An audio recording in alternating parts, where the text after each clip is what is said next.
all firing and military action on land and in the air and sea with effect from 1700 hours Indian Standard Time. লড়াই আপাতত শেষ। সংঘর্ষ বিরতিতে রাজি হল ভারত পাকিস্তান। 10ই মে বিকেল 5টা থেকে এই সংঘর্ষ বিরতি কার্যকর হয়েছে। সোমবার দুপুর 12টায় আবার দুপক্ষের বৈঠক।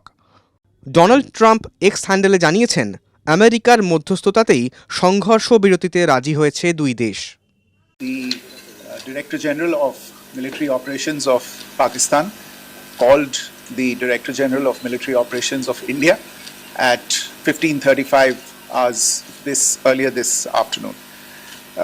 It was agreed between them that both sides would stop all firing and military action on land and in the air and sea with effect from 1700 hours Indian Standard Time.